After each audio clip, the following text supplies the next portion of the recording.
Hello भाई, तो कैसे हैं आप सभी। आई होप कि अच्छा फील कर रहे होंगे।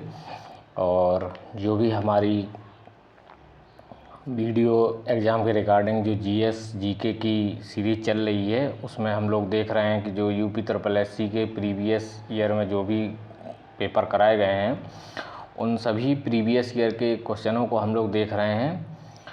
जैसा कि मैंने आप लोगों को बताया है कि जो आपका वीडियो री एग्ज़ाम होने वाला है, उसमें जो जीएस जीके रहेगा, ये प्रीवियस ईयर के जो क्वेश्चन हैं वो डेफिनेटली आपको बहुत ही हेल्पफुल रहेंगे आपके एग्ज़ाम में। तो हम लोग उन्हीं क्वेश्चनों को देख रहे हैं और प्रीवियस ईयर में जो क्वेश्चन पूछे गए हैं, मैंने आपसे कहा है कि हम लोग वीडियो एग्ज़ाम करने से पहले ये सीरीज़ हमारी फिनिश हो जाएगी। और आप लोगों से उम्मीद करता हूं कि आप लोग चैनल पे अगर नए हैं तो उस चैनल को सब्सक्राइब करें और अपने साथियों के साथ ज़्यादा से ज़्यादा शेयर करें। तो चलिए अब अपना क्वेश्चन देखते हैं। पहला क्वेश्चन है हमारा कि हड़प्पा सभ्यता के दौरान डांसिंग गर्ल नर्तकी की कांस्य प्रतिमा बनाने के लिए तकनीकी का इस्तेमाल किया गया था। तो किस तकनीकी का इस्तेमाल किया गया था? ये जो डांसिंग गर्ल आपकी मिली हुई है हड़प्पा सभ्यता में, तो इसमें मोम लोपी ढलाई, जिसे हम लोग कास्टिंग कहते हैं, इसका प्रयोग किया गया था। अब आप लोग ये बताइए कि ये जो डांसिंग गर्ल की कांस्य प्रतिमा मिली है और ये किस स्थान से प्राप्त हुई है, क्योंकि ये भी क्वेश्चन काफ़ी बार पूछा गया है। नेक्स्ट क्वेश्चन है हमारा कि गौतम बुद्ध को ज्ञान की प्राप्ति किस नदी के तट पर हुई थी? तो गौतम बुद्ध को ज्ञान की प्राप्ति निरंजना नदी के तट पर हुई थी, जो कि बिहार में है। निरंजना नदी के तट पर हुई थी। हम लोगों ने कल ये डिस्कस किया था कि गौतम बुद्ध ने अपना पहला उपदेश कहाँ दिया था, तो वो दिया था सारनाथ में। ये भी क्वेश्चन पूछा जाता है, तो ये सारनाथ में दिया था। और इनके पहले उपदेश की देने की घटना को क्या कहते हैं? तो इसे हम लोग धर्म चक्र परिवर्तन कहते हैं। और इनके मृत्यु की घटना को हम लोग क्या कहते हैं? तो ये आप लोग कमेंट बॉक्स में इसका आंसर दीजिए, क्योंकि ये क्वेश्चन बहुत ही पूछा जाता है। नेक्स्ट क्वेश्चन है हमारा कि हर्षवर्धन के शासनकाल के दौरान निम्नलिखित में से कौन सी नई राजधानी थी जो थानेश्वर से स्थानांतरित की गई थी? आपको पता है कि हर्षवर्धन जो कि पहले उत्तर भारत में जो शासन करता था, उसने अपनी राजधानी थानेश्वर से परिवर्तित की थी। तो उसने अपनी राजधानी कन्नौज परिवर्तित की थी। और ये थानेश्वर में जो आपको एक क्वेश्चन और भी पूछा जाता है कि हर्षवर्धन को दक्षिण भारत में जाने से किसने रोका था? तो वो पुलकेशिन द्वितीय ने रोका था, और वो नर्मदा नदी के तट पर। तो इस तरीके से आप लोग इस क्वेश्चन को अब हम नेक्स्ट क्वेश्चन देखते हैं कि निम्नलिखित में से किस सेना की ताकत छापामार गोरिल्ला रणनीति थी? तो किस सेना की थी? तो वो मराठा साम्राज्य है आपका। मराठाओं के द्वारा गोरिल्ला युद्ध किया जाता था। नेक्स्ट क्वेश्चन है हमारा। नेक्स्ट क्वेश्चन देखते हैं कि ब्रिटिश ने निम्नलिखित में से किस भाषा को भारतीय समाज में प्रस्तुत करने की उत्सुकता दिखाई थी? आपको पता है कि जो मैकाले था, उसने जो शिक्षा की बात की थी, तो वो अंग्रेजी भाषा में शिक्षा की बात की थी। नेक्स्ट क्वेश्चन है हमारा कि पूर्ण स्वराज्य की मांग करने वाले प्रथम कार्यकर्ता कौन थे? तो पूर्ण स्वराज्य की मांग करने वाले प्रथम कार्यकर्ता थे हमारे हजरत मोहानी। नेक्स्ट क्वेश्चन है हमारा कि निम्नलिखित में से किस स्वदेशी आंदोलन का प्रमुख कारण माना जाता है? किसे स्वदेशी आंदोलन का प्रमुख कारण माना जाता है? तो आपको पता है कि 1905 में हमारा जो बंगाल विभाजन हुआ था लॉर्ड कर्जन के समय, उसी को जो स्वदेशी आंदोलन, जो कि आपका 7 अगस्त को प्रारंभ हुआ था स्वदेशी आंदोलन, तो उसी को बंगाल विभाजन के निर्णय को स्वदेशी आंदोलन का प्रमुख कारण बताया जाता है। नेक्स्ट क्वेश्चन है हमारा कि खिलाफत मुद्दे को उठाने में महात्मा गांधी के निर्णय के पीछे मुख्य कारण क्या था? तो महात्मा गांधी ने जो खिलाफत आंदोलन के मुद्दे को उठाया था, तो उसमें प्रमुख कारण था हिंदुओं और मुस्लिमों के बीच एकता को लाना। आपको पता है कि जो आपका असहयोग आंदोलन हुआ था, जो खिलाफत आंदोलन आगे चलकर असहयोग आंदोलन में परिवर्तित हो गया था। नेक्स्ट क्वेश्चन है हमारा कि भारत सरकार अधिनियम 1935 के प्रावधानों में ब्रिटिश सरकार के अंतिम अधिकार का एक उदाहरण कौन सा है? तो इसका सबसे अच्छा उदाहरण है कि प्रांतीय सरकारों पर गवर्नर की विशेष शक्तियाँ। आपको पता है कि जो द्वैध शासन था उसको प्रांतों से हटाकर केंद्र में इम्प्लीमेंट कर दिया गया था। तो ये 1935 के अधिनियम की एक भारी विशेषता है। और आपको पता है कि हमारे संविधान में जो अधिकतर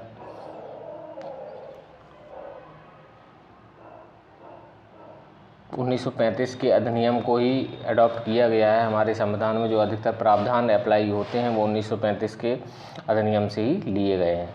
तो नेक्स्ट क्वेश्चन है हमारा कि फॉरवर्ड ब्लॉक की स्थापना किसने की थी। तो फॉरवर्ड ब्लॉक की स्थापना की थी सुभाष चंद्र बोस ने।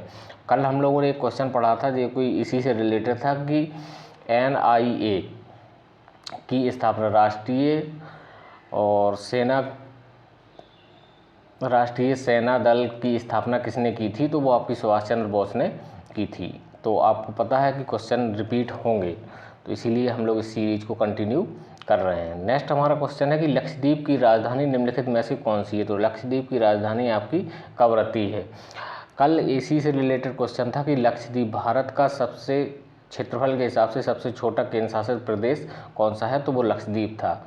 तो इसी से रिलेटेड आज क्वेश्चन पूछा गया है कि लक्षद्वीप की राजधानी निम्नलिखित में से कौन सी है। तो आपकी कवरत्ती हो जाएगी। नेक्स्ट क्वेश्चन है हमारा कि भारत के निम्नलिखित में से किस स्थान पर दिन और रात के तापमान में व्यापक अंतर पाया जाता है। तो जो थार का रेगिस्तान है आपका जो राजस्थान में पड़ता है उसमें दैनिक तापांतर में अधिक अंतर पाया जाता है। नेक्स्ट क्वेश्चन है हमारा कि विश्व को कितने प्रमुख काल क्षेत्रों टाइम जोनों में बांटा गया है। तो हम आपका पूरा जो वर्ल्ड है उसको कितने टाइम जोन में बांटा गया है। तो 24 टाइम जोन में डिवाइड किया गया है। नेक्स्ट हमारा क्वेश्चन है कि निम्नलिखित में से कौन जनसंख्या परिवर्तन का घटक नहीं है। तो जो ऑप्शन थे उसमें थे रुग्णता आपका सही था। हमारा नेक्स्ट क्वेश्चन क्या कहता है उसको हम लोग देख लेते हैं कि नेक्स्ट क्वेश्चन है हमारा उस जंगल का नाम बताइए जिसे पृथ्वी ग्रह के फेफड़े के रूप में जाना जाता है। आपको पता है कि जो अमेजन वर्षा वन है जो हमारे दक्षिणी अमेरिका कॉन्टिनेंट में पड़ते हैं वो पूरे विश्व का लगभग 20% ऑक्सीजन का उत्पादन करते हैं। तो इसलिए इन्हें पृथ्वी ग्रह के फेफड़े के रूप में जाना जाता है। नेक्स्ट हमारा क्वेश्चन है कि स्थिरता के साथ विकास के उद्देश्य में निम्नलिखित में से कौन सी पंचवर्षीय योजना शुरू की गई थी। तो स्थिरता के साथ विकास ये किस पंचवर्षीय योजना का नारा था। तो ये हमारा था चौथी पंचवर्षीय योजना का नारा। नेक्स्ट क्वेश्चन है हमारा कि निम्नलिखित में से किसमें व्यक्तियों के समूह के स्वामित्व वाले व्यवसाय शामिल हैं। तो वो आपका है निजी क्षेत्र के व्यापार। नेक्स्ट क्वेश्चन है हमारा कि निम्नलिखित में से किसे भारत में हरित क्रांति का जनक कहा जाता है। तो भारत में हरित क्रांति का जनक किसे कहा जाता है। तो MS स्वामीनाथन को। आपको पता है कि कल इससे रिलेटेड क्वेश्चन था कि जो हमारी हरित क्रांति थी वो सबसे ज़्यादा किस क्षेत्र में सक्सेस हुई थी। तो वो था हमारा पंजाब। नेक्स्ट क्वेश्चन है हमारा कि निम्नलिखित में से किस अधिनियम ने बैंकों के राष्ट्रीयकरण के लिए शर्तें निर्धारित की थी। तो ये था आपका बैंक कंपनी उपक्रमों का अधिग्रहण और हस्तांतरण अधिनियम 1970। और इसी से रिलेटेड एक क्वेश्चन था हमारा कि 1969 में कितनी बैंकों का राष्ट्रीयकरण किया गया था। ये पिछला वीडियो में हमने क्वेश्चन कराया था आपको। तो कितना बैंकों का राष्ट्रीयकरण किया गया था। तो 14 बैंकों का राष्ट्रीयकरण किया गया था। उस समय इंदिरा गांधी हमारी प्रधानमंत्री थी। नेक्स्ट क्वेश्चन है हमारा कि 1991 की नई आर्थिक नीति के तहत उदारीकरण निजीकरण की पहल का प्राथमिक परिणाम निम्नलिखित में से क्या था। तो आपको पता है कि 1991 में LPG रिफॉर्म आए थे। तो इनका मतलब था उदारीकरण निजीकरण और वैश्वीकरण। तो ये आपको ध्यान रखना है। निम्नलिखित में से कौन सी भारतीय तो इस समय आपके जो प्रधानमंत्री थे वो PV नरसिम्हा राव थे और जो आपके वित्त मंत्री थे वो मनमोहन सिंह जी थे। नेक्स्ट क्वेश्चन है हमारा कि निम्नलिखित में से कौन सी भारतीय संविधान की मुख्य विशेषता नहीं है। तो द्विस्तरीय सरकार भारतीय संविधान की मुख्य विशेषता नहीं है। नेक्स्ट क्वेश्चन हमारा चलते हैं कि भारतीय संविधान में डीपीएसपी निम्नलिखित में से किस संविधान से प्रेरित हैं, यानी डीपीएसपी किस संविधान से लिए गए हैं, तो ये आयरलैंड के संविधान से लिए गए हैं। बाकी फंडामेंटल राइट किससे लिए गए हैं, तो वो यूएसए के संविधान से लिए गए हैं। और आपकी प्रस्तावना है तो वो भी यूएसए के संविधान से ली गई है आपकी। और जो आपके मूल कर्तव्य हैं वो आपके रूस के संविधान से लिए गए हैं। तो इस तरीके से आपको जो प्रमुख चीज़ें हैं उसको भी देख लेना है। बाकी हम लोग नेक्स्ट क्वेश्चन देखते हैं कि भारतीय संविधान के अनुच्छेद 19 में कौन सा अधिकार शामिल है, तो आपकी जो अभिव्यक्ति की स्वतंत्रता है वो 19 में शामिल है। वाक एवं अभिव्यक्ति की स्वतंत्रता आपकी आर्टिकल 19 में शामिल है।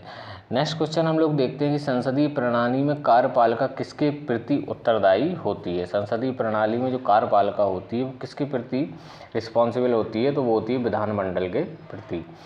नेक्स्ट क्वेश्चन है हमारा कि भारत की पंचायती राज व्यवस्था कितने स्तरीय है, तो भारत में आपको पता है कि बलवंत राय मेहता समिति की सिफारिशों पर भारत में त्रिस्तरीय पंचायती राज व्यवस्था को लागू किया गया है।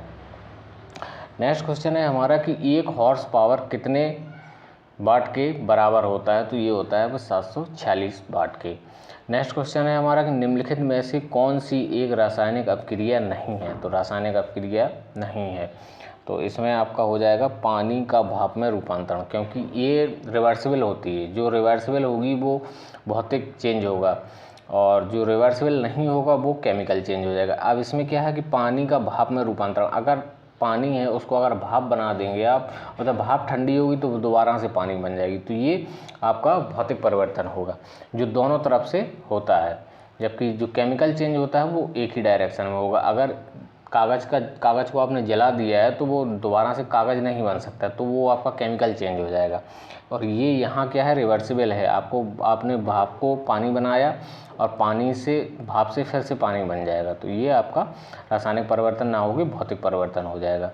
अब नेक्स्ट क्वेश्चन है हमारा कि पायरिया निम्नलिखित में से किसका रोग है। आपको पता है कि जो पायरिया है वो हमारे मसूड़ों को इन्फेक्ट करता है, तो पायरिया मसूड़ों से संबंधित एक डिजीज है। और नेक्स्ट क्वेश्चन है हमारा कि फ्लोएम एक ऊतक है जो निम्नलिखित में से किस में पाया जाता है। आपको पता है कि जाइलम और फ्लोएम 2 टिश्यू हैं जो आपके ट्री में पाए जाते हैं। तो जो फ्लोएम है वो फूड को प्रसारित करता है और जो जाइलम है वो जल को पहुंचाता है। तो इस तरीके से आप लोग याद सकते हैं कि फ्लोएम से एफ आ रहा है तो उसमें फूड बन जाएगा और जाइलम से जा आ रहा है तो उसमें जल बन जाएगा। तो इस तरीके से आप लोग कुछ याद रिलेट कर सकते हैं।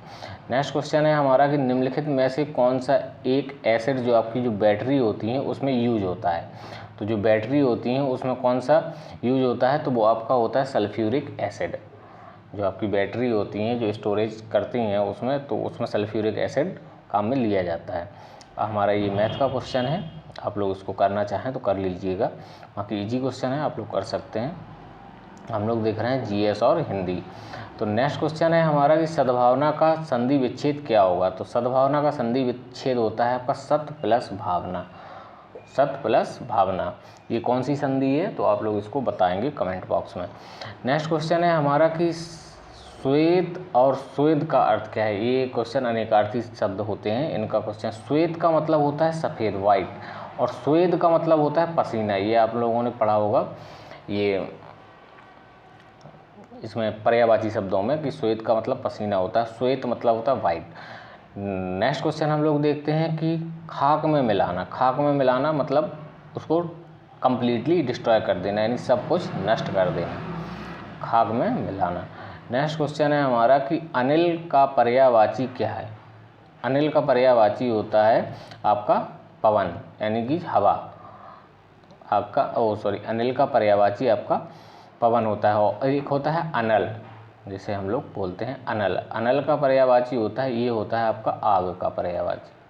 तो ये हो गया आपका आग का पर्यायवाची, और अनिल होता है आपका पवन का पर्यायवाची। नेक्स्ट क्वेश्चन हम लोग देखते हैं गुप्त का विलोम क्या होगा। गुप्त मतलब हिडन, छुपा हुआ, और ये हो जाएगा आपका प्रकट। ठीक। नेक्स्ट क्वेश्चन हम लोग देखते हैं, ये आपकी इंग्लिश है, इसको अगर आप लोग करना चाहें तो ये पैसेज है, इसको आप लोग कर सकते हैं। बाकी ये 5 नंबर का पैसेज आता है। और ये भी आप लोग रीजनिंग के क्वेश्चन कर लीजिएगा, क्योंकि रीजनिंग के क्वेश्चन जो है UP SSC में काफ़ी अच्छे आते हैं और वीडियो में काफ़ी अच्छी रीजनिंग आपको देखने को मिलेगी, जिसमें स्टेटमेंट से संबंधित काफ़ी अच्छे क्वेश्चन देखने को मिलेंगे। तो इनको आप लोग करके जाएंगे तो हो सकता है आपको हेल्प ज़रूर मिलेगी। और हम लोग नेक्स्ट क्वेश्चन देखते हैं, हमारा GS का क्वेश्चन है। तो ये आपका एक क्वेश्चन है कि द अन्नामलाई रीड टेल नाम का डैमजल फ्लाई की एक नई प्रजाति की खोज की गई है, ये किस राज्य में है? तो ये आपकी केरल राज्य में पड़ती है। आपको पता है कि जो अन्नामलाई चोटी है, जो दक्षिण भारत की सबसे बड़ी चोटी मानी जाती है, तो ये केरल राज्य में पड़ती है। तो इस तरीके से आप लोग कुछ इसको रिलेट कर सकते हैं। कि नेक्स्ट क्वेश्चन है हमारा, भारतीय पारंपरिक विज्ञान पर किस देश के सर्वदलीय संसदीय समूह की आयुर्वेद रत्न पुरस्कार से सम्मानित किया गया है? तो ये है आपका यूनाइटेड किंगडम। आपको पता है कि पिछले लेक्चर में भी UK की रिलेटेड करंट का क्वेश्चन था। नेक्स्ट क्वेश्चन है हमारा कि INS तरकस ने लाल सागर में सूडान नौसेना के जहाज अल्माज PC-411 और तिमेर PC-413 के साथ एक समुद्री साझा अभ्यास किया है, तो वो सूडान ने किया है। नेक्स्ट क्वेश्चन है हमारा कि जागृति निम्नलिखित में से किस क्षेत्र से संबंधित शुभंकर है? तो जागृति का मतलब है जागो, ग्राहक जागो, उपभोक्ता जागरूकता से संबंधित ये क्वेश्चन है आपका।